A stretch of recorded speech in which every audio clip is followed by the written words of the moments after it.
I'm Paolo De Board, I'm a filmmaker and DP based in Italy, and today we're going to talk about bricks. Why it flopped, but why I will still do it again. One of the things that I like the most besides shooting and editing film is teaching filmmaking courses.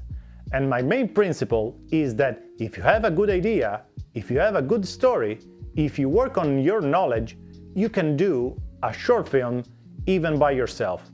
During the years, I have shot a couple of projects all by myself, but I have to say that has been a while since so. So I decided to make a brand new short film without actors and without budget. I've shot the entire short film with my Ursa Mini 4K and natural light. Now, some of you might say that the Ursa Mini 4K is not properly a budget camera, but I will say that it's big, bulky and heavy. It has only 400 ISO and it was more of a challenge. While with the Olympus I could have shot at 3200 ISO. So the short film would have been a mix between comedy and drama, a reflection on that period of your life where you know where you want to go, but you have to fight against all the odds and the skepticism of the people.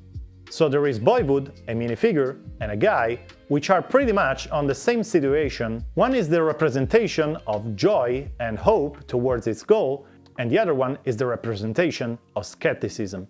So the story is pretty good, it's pretty easy to shoot, and it's only 2 minutes long. I started shooting it, everything went great. But somehow, at a certain point, things start derailing. The biggest problem I had was that I couldn't find a ship for the climactic ending.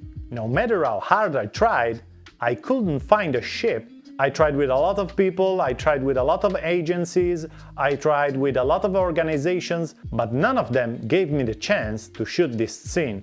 Even if it was only a couple of minutes. I only found one ship that was available, and it would have cost me 12,000 euros. I tried to tell him that it was a small project, that it was a short film, that there was no money involved. I tried to tell him that I would have gladly paid for the 1 hour I would have needed to shoot the scene, but he didn't care. He still wanted 12,000 euros for the entire day. So that was a first.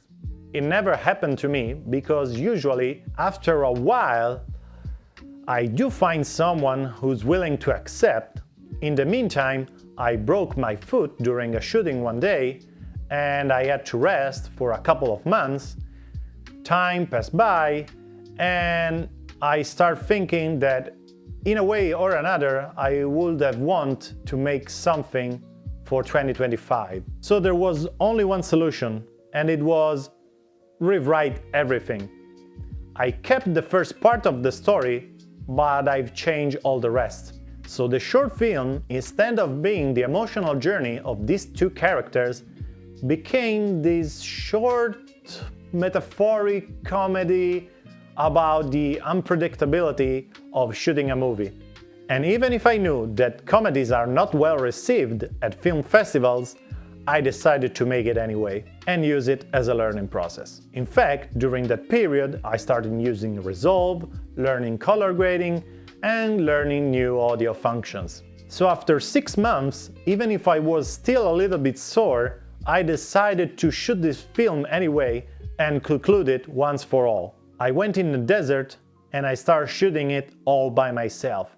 It was an insane amount of work, it was very hard, but in the end, I made it. And I'm glad to say that I applied to 20 film festivals and I've been rejected by 15 of them. But I think it's fine. I mean, it wasn't made for festivals, it was made for entertainment and maybe for the internet. I show it to some of my colleagues and some of my friends. They say it was pretty nice and they told me to send it anyway, and so I did. What can I say? It's not an amazing short film, but it's fun and I had fun making it. So probably one day I will just post it in here. So I made a short film. It flopped and it's not that great. What's my point? My point is that I could have just done nothing. Instead, I decided to take action and try do something. And even if it's not that great, I think I've learned something from it.